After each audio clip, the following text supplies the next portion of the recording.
to go ahead and get started again. So welcome back.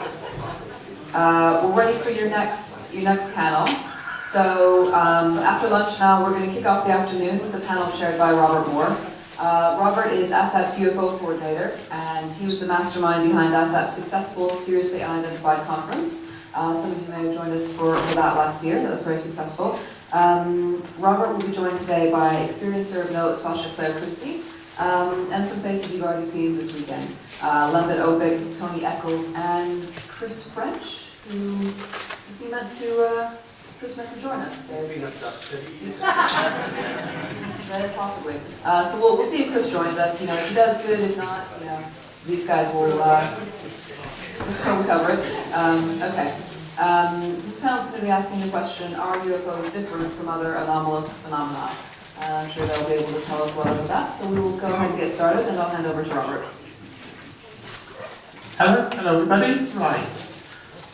Even in 2013, it remains highly controversial to suggest any link between UFOs and any other class of anomalous phenomena. The nuts and bolts mentality still reigns supreme within most of ufology. But so, what are the similarities and differences between the UFOs and other anomalous phenomena? On a cultural level, both topics are dominated by a single populist theory. Ghosts, for example, are generally seen as, in popular culture, spirits of the dead, where inexplicable UFO events are deemed to relate to observations of extraterrestrial spacecraft. Ironically, both theories are poorly supported by the data they are advocated to explain. In moving on to the subject data itself, ghosts and UFOs are both transient events, along with other things such as manifestations, supposed sight phenomena for that matter. The vast majority of either class of experience often occur at night, and less often during the day. Both exhibit a staggered ratio of strangeness, the majority being of low strangeness events, such as in terms of ghosts, is usually noise and kinetic events, such as bangs and thumps. In regards to UFOs, it tends to be lights in the sky. The most exotic events of either type, interestingly enough, both consist of fleeting encounters of anomalous entities. There is equally a large signal-to-noise ratio, as taken a traditional view anyhow. The majority of UFOs and apparitional events can be relatively easily explicable in terms of hallucinations, misperceptions, natural phenomena, optical illusions, or hoaxes. Nonetheless, a residual of cases do appear difficult to explain in prosaic terms. There is also a psychosocial dimension. So taking ghosts again, both ghosts and UFOs have in some degree associated with periods of cultural stress. Many reputed and often spurious ghost origin myths relate to that experience due to a historical time of trouble, i.e. the 18th century smuggling era, the Reformation, the English Civil War, World War II, etc. UFOs and past aerial planets are often associated with times of notable social stress, often the prelude to war or a protracted ideological struggle. And in this instance, it's interesting to note the vast majority of the classic UFO sightings occurred during the period now defined as the Cold War. Of course, they still continue today, but the vast majority of classic sightings, as we remember it as a corpus, actually refer to that time of stress. Ghosts and UFOs and other anomalies, such as cryptids, are also typified by a corpus of iconic photographs. Unfortunately, most, if not all, have been explained, often as hoaxes, or at least inconclusive in terms of proof. The nature of physical evidence associated with both phenomena, different types, are different in form, but also oddly similar in context. You have alleged environmental effects and indirect damage caused by anomalous presence, but rarely, if ever, any persistent anomalous artifacts. Why alleged UFO entities are generally represented flesh and blood extraterrestrials? Many such reports include psychical elements. Some cases, such as pulling one thing out of the air, even the abduction in the late 70s, alluded to out-of-body experiences. It's also commonplace for reputed UFO entities to reportedly communicate with witnesses via a form of mind speech matching the populist conception of telepathy. As with ghosts, a surprising quantity of classic, i.e. prior to the 1980s pre-abduction era, UFO entity reports reportedly occur within a domestic setting, most notably the witness's bedroom. In fact, inspiring UFO researcher John Keel to coin the term bedroom invader. Contemporary abduction narratives also heavily feature mind speech, apparent out-of-body experiences, and aspects of incorporeality, including from floating exhibited by both entities and experiencers to claims that greys can repeatedly pass through walls. Incorporeality is also a feature of some other close encounters case, such as the grisly entity of Cheshire, which reportedly spoke a bizarre being with a 7-foot tall bizarre being with beams of light coming out of his eyes that reputedly walked through a wire fence. And even other classic cases like the Livingston incident of November 9, 1979, parts of the object's form apparently, according to some accounts, phased in and out existence that was observed. It is commonplace for investigators to discover that high-strength UFO winds are the focus of psychical experiences, with psychical sensitivity also being cited as the reason why a participant is prone to observing ghosts. This is typified in folklore with the concept of the ghost seer. Looking balance here, we must acknowledge the differences. The nature, context, and form of both classes of experience, say taking ghosts and, say, UFOs, are significantly different. One relates to observations of anomalous aerial phenomena, are typically shiny discs, triangles up to figures of a non-human appearance, whereas in essence, ghosts appear to be, on the other hand, involved repeated observations of diffuse forms or individuals clad in archaic clothing. In most instances, ghosts have a conventional human form of observations of animals and human apparitions have also occasionally been alleged. It may be significant to note at this juncture that some UFO entities reportedly exhibit abnormal abnormalities, such as making them resemble a badly proportioned cartoon. For instance, the Risky entity was supposed to have had arms sticking out from his chest like that, but it walked in kind of like a lumbering gait, and it also appears in other entities, another case in the late 70s, where the entity itself was like impossibly broad. And there's all kinds of like form abnormalities that even go so far as the grey, with its largely proportioned head and huge eyes. You can carry on with that, which is actually very, very, very cartoon-like, because if you see anime cartoons, they often emphasize the eyes as being represented in the soul, so basically to give, the impression of form or consciousness to cartoon imagery. So it's interesting to note that greys are often depicted as having dark eyes, may signify their alien nature on a symbolic level. Well, that's just an off-the-cuff remark here. Another equally notable difference is that some apparitions generally are place-centered, repeat events, often involving the same repeated entity over a long period of time. UFOs, on the other hand, are transient and spontaneous, the same UFO being rarely seen again at the same locus or anywhere else for that matter. Nonetheless, there are exceptions. There is, of course, the 1978 Hunton and Cambridgeshire case involving a UFO that briefly had the word Fortean written on the side, which was repeatedly seen twice at the same locus over the period of a week. Such cases are unusual. Ghosts are rarely communicative and very frequently ignore the presence of observers, whereas CE3 and CE4 entities, that is, entities, UFO entities that are seen from a distance, and also CE4s are entities where there's communication, are supposedly more responsive, either reacting in fear or initiating communication. UFO entities are in fact more comparable to other more anonymous beings such as angels, fairies and demons in the manner reputed encounters often involve anomalous beings capable of communication with their observers. In a few cases, the dividing line between alien entities and other classes of anomalous beings is very, very thin. Most notably, as represented by the protracted 1970s era so-called Strange in the City case that involved a single Sheffield male and several psychically perceived psychic anomalous entities. They were depicted in the imagery as a fusion of angelic being and UFO entity. Even their supposed names, Michael, Uriel, and Orinel, comparable with angels from biblical sources. The quality and depth of information issued by both UFO entities and other anomalous beings is also vague and generic. For instance, the Sheffield entity issued prophecies of a nuclear war in the early 1980s that never came to pass. Traditionalists from either camp would stress the differences and ignore and gloss over any similarities. Ghosts are ghosts and UFOs are UFOs, as they would say.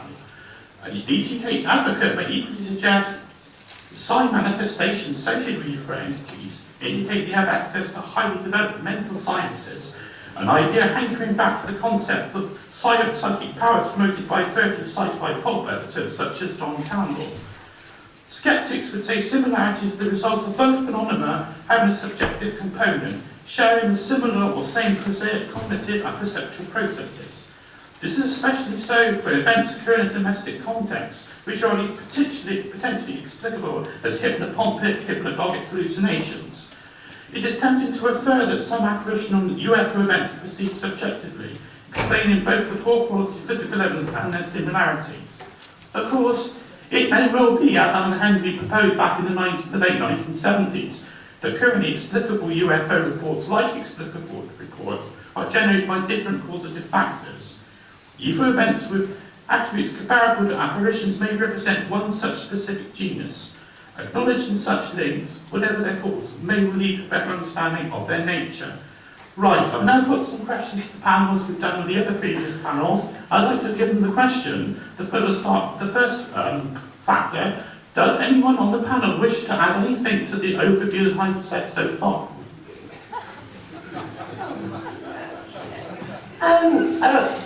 This is much as adding, but what you've been saying is that comparing experiences. It's like last night when we were talking about sleep paralysis. Any time I've had sleep paralysis, which I've had sleep paralysis, is because I've been given some medication by the doctor. So I've had sleep paralysis, but I've also had these episodes, what people call experiences. I don't really know what the nature of them are, but I've woken up and found myself somewhere else, and I cannot actually feel my body at all. My brain is sending signals to move, but nothing's happening. And in fact, in one instance, I thought I was acting out a dream and started laughing at myself because I just thought, what are you doing here? Legs in the air. So even sleep paralysis is not even fully explained. So I don't feel it can be really given as a valid reason, especially not when people are reporting to me that when they're having these experiences, they have no sensation of their body whatsoever. And I think that's the only definition I'd like to outline. Anyone else? Okay, from an anthropological perspective and from a UFO investigator's perspective, there are quite a few cases where witnesses report a UFO, which I suppose is labelled as sci-fi, futuristic, technological. But on the other hand, they're also reporting poltergeist activity, acts of telepathy. Also, they're observing vehicles or entities that just appear and disappear in a way that a ghost is reported to appear and disappear. So I think there are certain things that would show that there are similarities. I think the problem is how we label the phenomena. And I think this goes back historically, in the 20th century, at the end of the 1940s, where the flying saucer movement comes into its own. There it's believed that these flying saucers are structured craft from galaxies far, far away. And so ever since then, the UFO phenomenon has seemed as something completely separate to paranormal phenomena, and I think that's wrong. I think they need to be examined in the same way, applying science. Science is a really good way of observing anything in nature, yeah, that's my response in brief at the moment. I do quite a lot of UFO research these days, got into it in the last 5 or 6 years really. I've noticed that a very large proportion of UFO sightings occur at around closing time, and most of those can be explained based on what's in the observer rather than in the sky.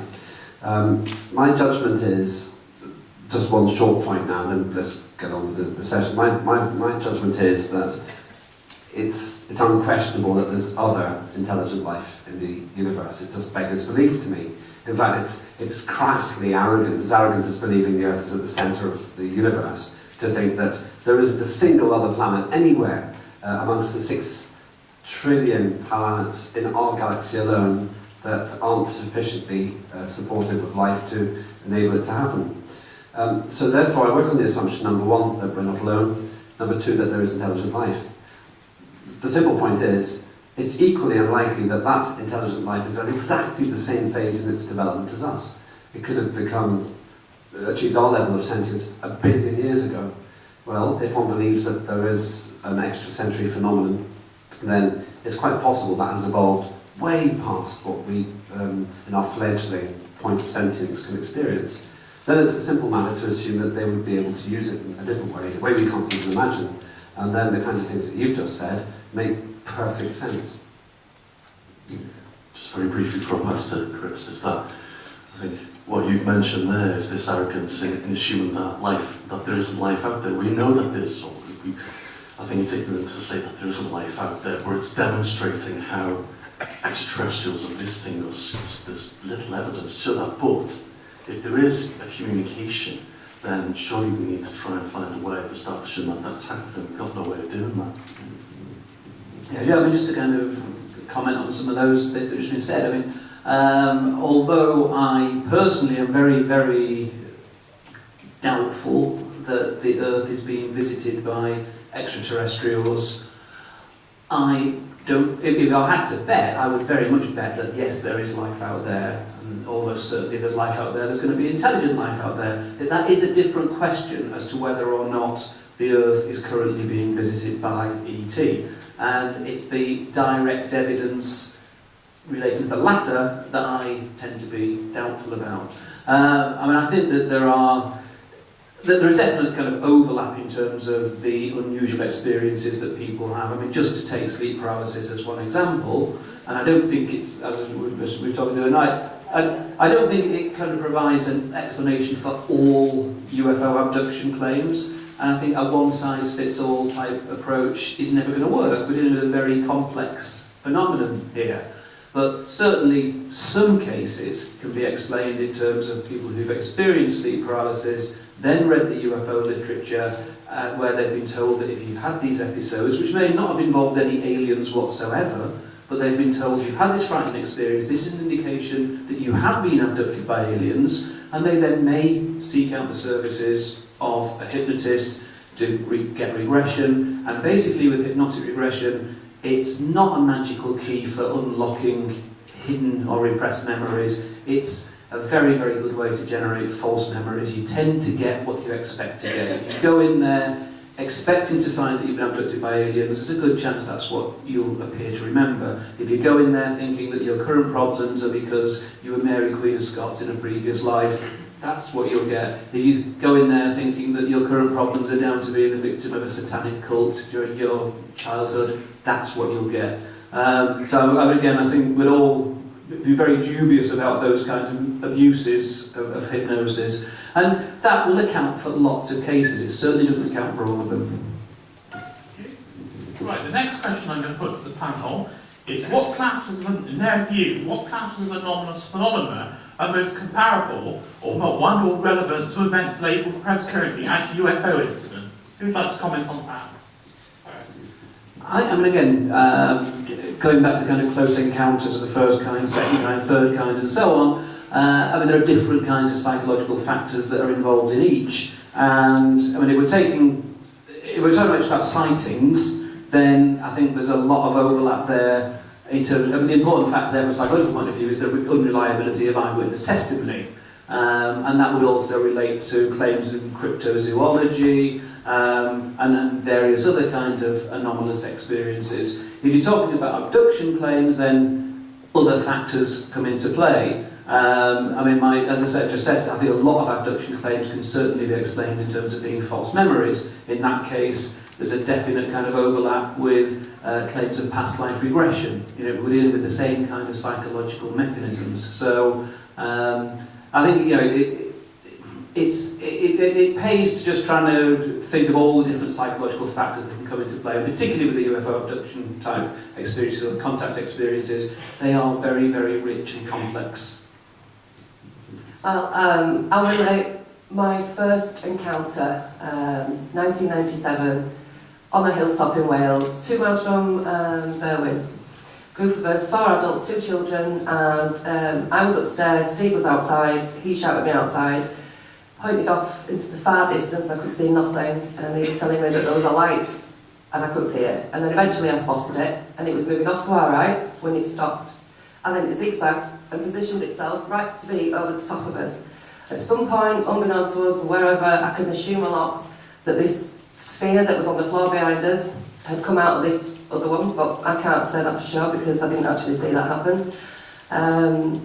And my son said, Mummy, a hand came through the hedge and touched my foot. It wasn't my imagination, I saw it with my eyes. And I looked at him and he was terrified. Now, ordinarily, if he had like a monster under his bed or something in his cupboard, I would go, look, nothing. And I didn't. I'll never forgive myself for that. And we took the children back inside. At no time did we see any entities or anything, nothing running, nothing around us. Just this sphere behind us, which was pulsing a grey-white light, and this object above us, which was a structured craft, and it had a definite uniform pattern to the lighting, so it wasn't any kind of like gas aerial phenomenon, nothing like that. I don't know what it was.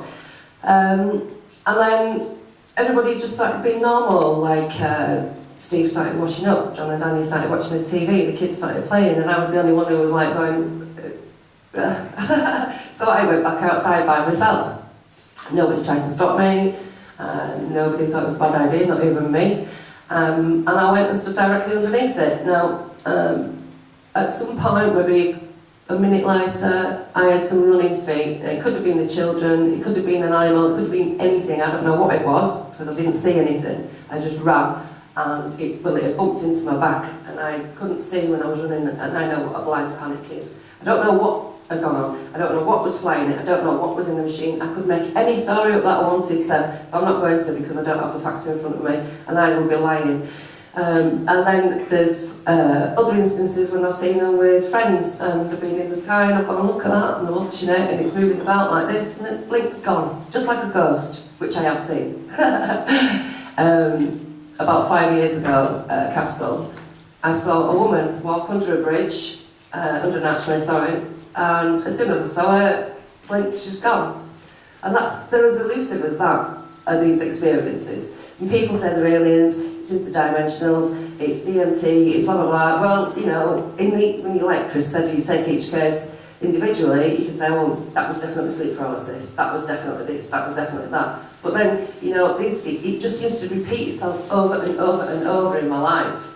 And all it does is leave you more confused, because it's like, almost like I'm being shown these things to come out and talk about it, but then I don't even know what they are. And I think everybody expects me to come up with a narrative, which I don't really need, because you've all got one written for me anyway. Everyone in the world has got a narrative written for me. As soon as I started to try and even talk about what was happening, everyone was telling me, well, it's aliens. It must be aliens. Well, if you saw that spaceship, then they must have abducted you that night then. And so I thought, well, that must be the case. Until I started researching myself and thinking, well, there's nothing here. There's nothing. Like ghosts, there's nothing. They're as elusive and intangible as that. And it leads me to believe that they're not physical, that they're actually something dimensional. And I'm actually in my mind about that as well, because I used to think that it was all definitely aliens and all the rest of it. You know, as I'm growing up with this, I'm obviously changing my opinions as I'm learning more. I don't want to be stuck on the UFO side of things, because I can talk to a sold audience all day long and get nowhere. I can only think of so many things. I need other people to put other things in my head, but where I'm going with that side of things, there's nobody there to give me anything to work with. So here I am now, like, I agree with a lot of the things that Chris says, I agree with a lot of the skeptics. I don't think that we can dismiss the phenomena entirely as nothing, because it's not nothing, and that is the only thing that I do know, for sure. Wow, no, that was brilliant. The late Ken Phillips wrote an article in 1993 called The Psychosociology of Ufology. And in that he was working, this is related to the Anomalous project that I was talking to before, but he was working with a psychologist and trying to understand what it is about witnesses that makes them so special, what it is about them that allows them to have these experiences, what can we learn from them. And he made a really interesting point that there are some UFO witnesses who are able to control the very objects they are looking at. So there seems to be some, as he calls it, some psychic connection between them, whether there is a thought in the mind that allows them to predict where the object's going to go next, or they can actually determine its movement. So I know it's going to dematerialize, now it dematerializes. So that's quite an important comment. So other witnesses have experienced that same thing. there's a film, I think it was 1956, called The Forbidden Planet, and it's one of my all-time favourite films actually because of the concepts in it. And a very young Leslie Nielsen as well, who captains flying saucer, but it's been built by humans. They arrive at a planet which had, I think they were called the krill, living on it. I don't want to destroy the film for you if you haven't seen it, but essentially there's a suggestion that this civilization was so advanced that they could control their entire planet and everything they needed psychically. Now, that's possible. If one accepts that more evolved species might have a more evolved extrasensory perception and capability, then everything becomes possible, including a more intelligent way to travel than simply accelerating a flying saucer to close to the speed of light and taking it across the galaxy. Here's how I see it. In terms of UFOs, I think we probably have been visited because, once again, on the belief that there's more than one intelligent life form, more than one intelligent, more than one planet which has developed intelligence, it seems likely that they'll have a curiosity like ours and they'll have travelled, and they could have had millions of years to have a look around. But if you're that smart that you can do that, then you're probably smart enough not to crash a flying saucer when you land. And therefore, or at the very least, you're going to have a very, very good, fully comprehensive get you home cover. And you know, so you're not going to come out of the pub and forget the cloaking device on the thing. So I don't think that aliens smart enough to come to see us will be thick enough to be spotted. That's my first point. The second point is that if you think about it, we do something very similar when we do nature programs. Discovery Channel, the ants aren't aware of the fact that David Attenborough is filming them. And it's quite possible to imagine that the difference between ants and humans is far less than the difference between humans and other sentient species who come to visit us. So my first view is, quite possibly, in fact, in my view, probably others are aware of our existence, or at least of the habitability of Earth, but they won't have interfered. The first directive, as people often call it. The second and last thing to say for now is, turning to the psychical question, if one accepts that there are extrasensory phenomena, then anything is possible. And there was some discussion last night about quantum mechanics and so forth, and we know that even extremely improbable events will eventually occur if you've got enough time for it. And therefore, it is my view that it is possible for people who have certain perceptions, perhaps such as one of them, to genuinely experience any of the things that we're discussing. What's interesting to me is whether that means that we've had a communication with other forces from elsewhere in the galaxy or not. There is actually one other thing. This does stray into questions of faith and spirituality as well. And I happen to have quite a strong faith, and recently realised that when people pray, Our Father who art in heaven, heaven is actually coexist and coterminous with the universe. And you can begin to start thinking about whether, if there are other sentient beings, we informally communicate through what you might call the life force.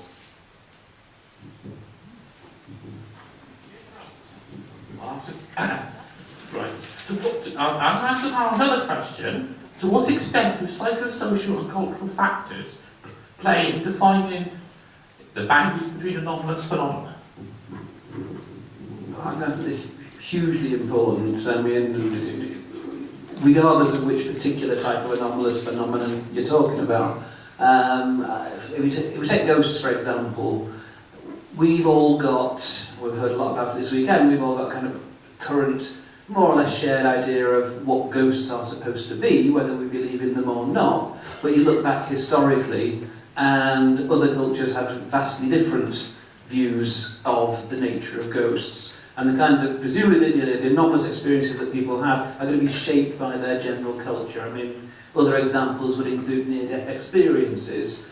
If a Christian has a near-death experience, they tend not to meet Hindu gods. They tend to interpret the whole experience in terms of Christ and the kind of Christian view of God.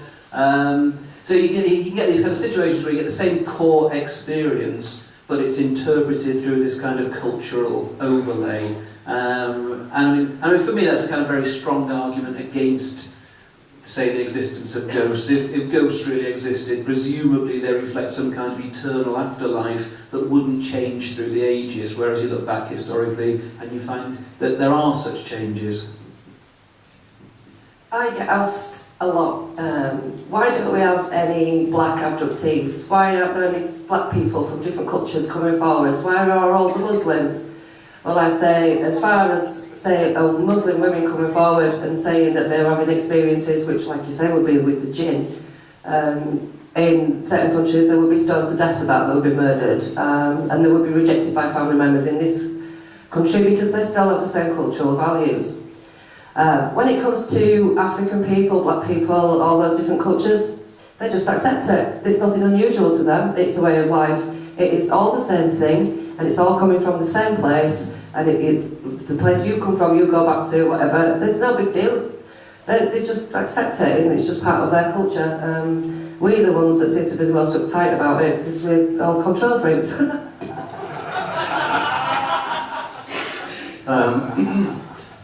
Other cultures view a connection with what they call the spirit world. So there's no UFOs for them.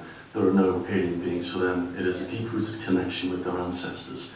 So they do see balls of light, which they interpret as souls. They do so in the Amazon with the Unsui Shwa who go soul hunting. So that is something that fits in with the context of their culture. It's only when Westerners come on board and say, what you've seen is actually an alien spacecraft. And I'd like to give an example. Dr. Brian Strauss writes about the mythology of the Zeltal Indians of Mexico. They're Maya. For those of you who want to nitpick as to who the Zeltal actually are, they're Maya. And they, in their mythology, have a creature called the Ical. And the Ical is a winged black creature that inhabits a cave. Now the cave goes down into the underworld, which is the place of creation. It's not hell, it's the place of creation. That's where life comes from in Central American mythology. And so this Ical comes out. Now, there are in legends warnings because they serve a purpose. So when you go to the toilet at night, make sure you don't go by yourself because the Ical will get you. It'll take you, it'll grab you, and it'll take you back to the cave, never to be seen again. Now, 20th century sightings of the Ical include balls of light, so ball of light phenomenon interpreted as the Ical, but also there's been some sightings of the Ical as a flying beast with a rocket strapped to its back, which reflects, I suppose, a changing point in Mexico's history as a nation that's becoming technologically involved with the West. So I think that says something about cultural tracking. Yes, the Mayans also were misinterpreted by the West as saying the world was going to end around the 17th of December, I think it was 2012. That didn't happen, and I remember tweeting at the time that I blamed Nick Clegg for that as well. Yes, and for almost everything. I've made some of the mistakes myself. Ghosts and flying saucers, as you've already heard, are subject to fashion.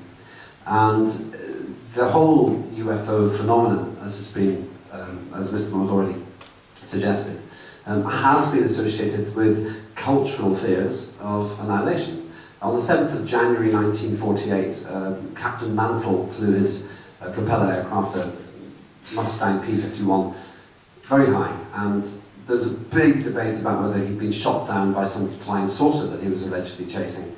The simplest explanation is he suffered hypoxia. He went to about 20,000 feet without oxygen, and at that height you will tend to pass out.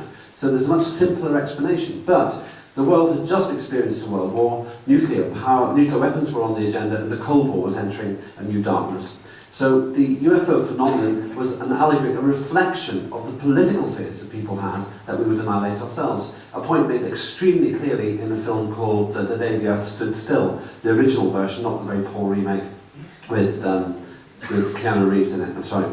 And so, although I'm quite sure that we are not alone, I'm pretty sure that the phenomenon is actually reflective of fears. Just one more thing about ghosts.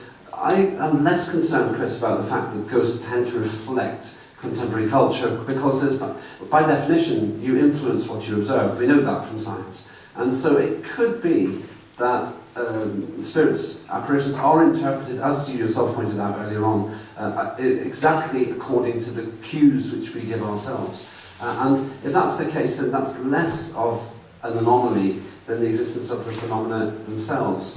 And I also do agree that we're very good at telling people, the West is very good at telling other people how to think, and that authoritarianism, what's called muscular Christianity in the 1800s, has actually formed a lot of the way that things are interpreted.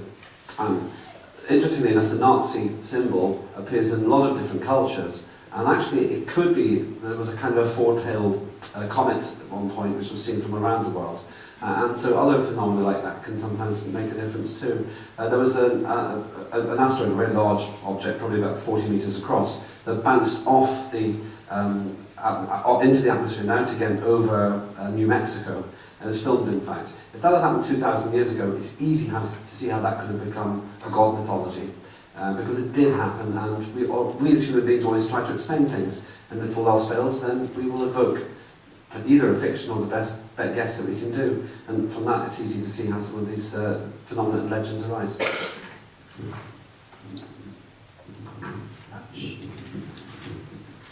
Okay, this is a general question to everyone who wants to answer it. In the panel's opinion, are there any subjects that should not be applied or linked to UFOs? Who'd like to answer that? Just about every single one, pretty much. UFOs are UFOs, and every other phenomena is that, the umbrella is what makes everything a mess. There's no definition. Chris, you were recently on This Morning, ITV, Chantal, the lady who had sex with the octopus alien, yeah? I get lumped in with that, right? I get lumped in with it, because it's all under the same umbrella. She's so far removed from anything that, I mean, I'm sat there going, oh my God, why? Every time there's an opportunity, is it a freak show? You know, it's not fair. No, they don't want me on. They don't want me on that show because I talk like this. Confessions of an Alien Abductee, I did loads of filming with them. How long was I on? About 20 seconds. Why? Because I talk sense. I say, I don't know what it is, they don't want to hear that. They want it's all aliens, it's this, they've had that up there, and that's been shoved up there, and all the rest of it. All the gory details, which I have no recollection of anything like that anyway, so I don't even know where all that comes from. You know, it infuriates me that everything is put in one lump. They're all that, they're all this. Because there's all the derogatory stuff that comes with it, you know. I mean, I get called all kinds of names. I've been told to go kill myself, you know. And that's from people within the UFO community as well, not outside it. And this is the other things that you have all this viciousness directed at you by everybody.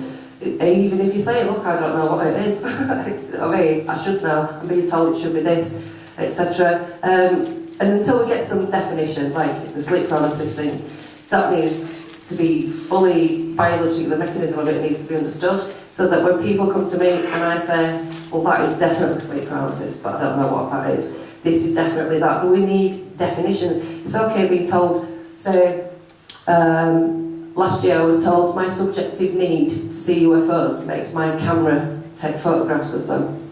Move over, Uri Geller. Do you know what I mean? And I'm supposed to accept that as an answer. And this is from a qualified academic, right? So I'm like, well, I have no qualifications, I have no argument with anybody like that, but I mean, at the end of the day, why am I supposed to take that as an answer? And so everything just gets, because people can't be bothered with the definition, because it's going to take too much time and effort and actually talking to somebody like me, rather than doing whatever. It's all going to be in that same mess, that same lump. It's just like playing with plasticine, you've got 10 different colours at once, at the end of it, it's just a big brown lump. And that's ufology to me. I second that, actually. One big bugbear for me is the ancient astronaut theory. As an archaeologist and background, I find that totally insulting, because what we forget is the wonderful achievements that humans have performed over the millennia. You know, it's fantastic to know that from a species of ape that's evolved to be able to create these fantastic cities and these wonderful works of art. I mean, we are masters of destruction, but we are masters of creation. And I think the ancient astronaut theories undermines that achievement. And I think this is also part of the UFO subject as well, is that people are too busy looking at the sky trying to find aliens, whereas we forget the wonder of the human being. And I think by studying the subject in a more appropriate way, we actually found out something a little bit more interesting about ourselves, rather than visiting aliens. I'm not saying that isn't happening, it might be, but I think we need to look more at the human being, because there's something a little bit more profound happening there. Uri Geller once took my spoon and bent it till it broke, which was annoying.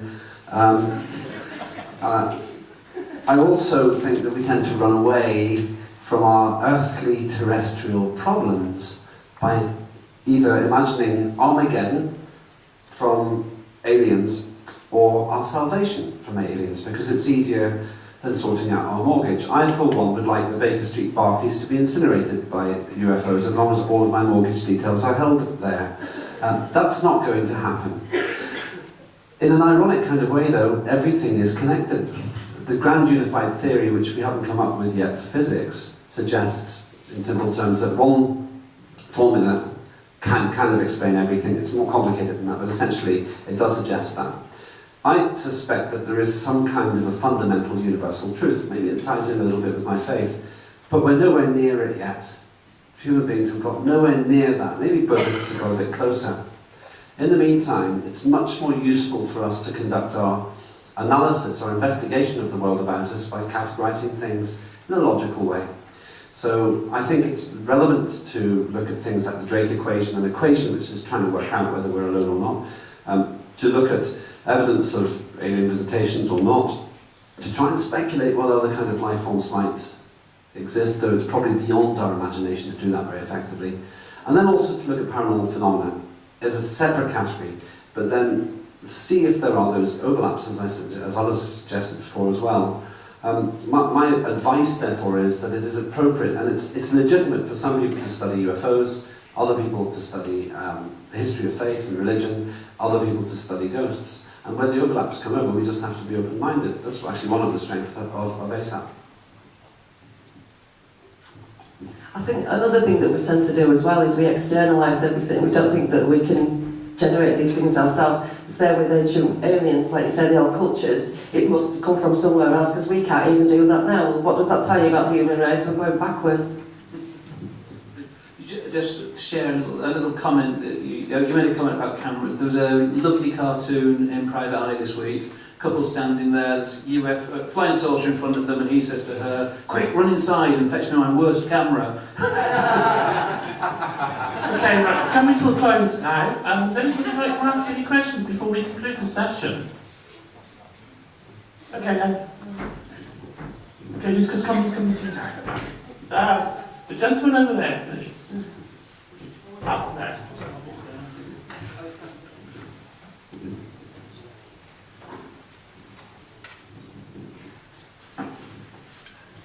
Hi, thanks everyone, it was fascinating. I just wanted to get your opinion on if you just take for an idea that contact experiences are an altered state of consciousness, what is your viewpoint on how that functions, i.e. is what people perceive in a contact experience because of them going into an altered state, or is it the other way around, that something's causing the altered state and then they perceive something that they interpret as being alien contact? That's a very, very good and detailed question.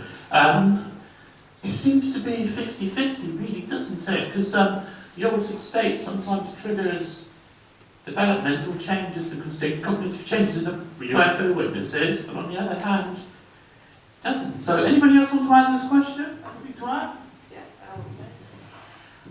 Out of the experiences that I've had, I've actually woken up and I'd say that I was something was affecting my biological functions. I wouldn't say that I was paralysed, I could move slowly with difficulty, but I would say that that was an external influence. Now, I've also had all kinds of other weird experiences that would come under paranormal, and they're spontaneous, so there's no, you could be just walking downstairs to pick something up or whatever, and something will just happen, and you're not in any altered state, unless you say that you're walking around your house on the quiet, you might be la la la in your head, so therefore you might be in some sort of like self-hypnotic state because you're thinking about something, internalising something, so then maybe, but I think that, these things that they happen, surprisingly, we go out ghost hunting, we used to go ghost hunting, and more often than not, nothing would happen of any significance that I thought was of any significance anyway. But you go looking for that thing in that mindset, so you do react to things as if something had happened. when you're at home and you're running, you hear a loud bang right next to your head in mid-air. Here is sort of like a bang right next to my head. I was talking to somebody, they heard it as well, so it's like, what's that? No altered state of consciousness, but I do think that these states can be externally induced, because I've had various experiences where I would say that that was actually what had happened. I've been, say, put to sleep by something. But, you know, I've got people walking around me, I can hear people walking around me. I'm not paralysed. I just couldn't give a toss, I wasn't bothered. That's the sort of state. Why would I even care? I don't know what that is. Can I say, I mean, these are ongoing experiences that you, I mean, how regularly do these things happen?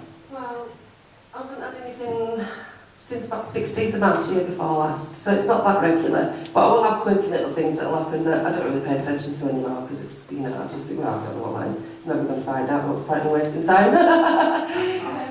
Yeah.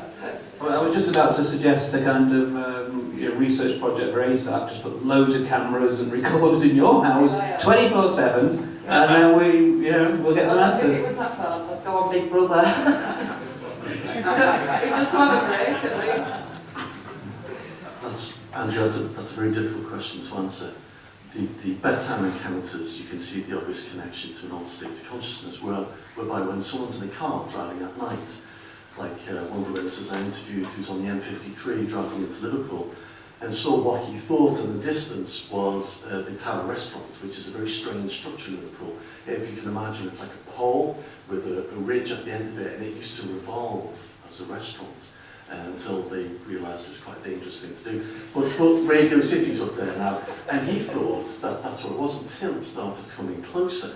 Now he's in the car with his wife, and the thing passed over him, this craft, this saucer craft, until these lights on either side of the craft shone down on him. And he slowed it, the car wasn't affected, there's no fog or anything like that. He just slowed the car down, wound the window down, and had a really good look. And his wife's like this, going, don't stop, whatever you do, don't stop. And the object just passed over them, and then just moved away. Now there's no abduction, he's got no other memories, it's just clear cut, that's what we saw, the wife panicked, so I just drove on. There's no indication there that there's an altered state of consciousness, though if there is, I'd like to know the mechanism by which it works, and I haven't got any answers for that, I'm afraid. I used to live in Newcastle, and there's a program called Night Owls, I don't know if it's still going, but it was the kind of the 11 p.m. till 1 a.m. radio show. One night he was doing UFOs, and this guy phoned up and said, hello Alan, me and my wife saw a UFO, in fact we saw one tonight as well, same time. So where do you live? In Woolsington, Alan, near the airport. Problem solved. And so many times we can explain these things in very simple and straightforward ways. There is nevertheless a very small proportion of them which can't be explained, and perhaps that's what your friends saw as well. I'm tempted to go down that path, but to answer the question that we've been discussing, there are clearly two categories of altered state. One, you can induce with drugs. We sell about £20,000 million worth of illegal drugs to ourselves in the UK every year for precisely that reason. So we know that you can induce a change by drugs alone. So we can do it to ourselves. The kind of more interesting question is, can it be induced from an external factor? My judgment is probably it can. With Chris on this one, I really want to see evidence, because it really matters that, well, maybe it could be, I mean, alien technologies non-lethal alien technologies could easily exist, but what's interesting is how hard it is to get actual evidence for that. So my judgment is, if it happens, it's more likely to be something to do with the spirit world, if you like, or whatever that means, than with aliens, but I can't prove it, obviously. Just to respond, I'm very sorry, I'm afraid we've run out of time now. Don't want to cut into your break. I hope you can all put your hands together and thank our speakers, our contributors. Thank you very much.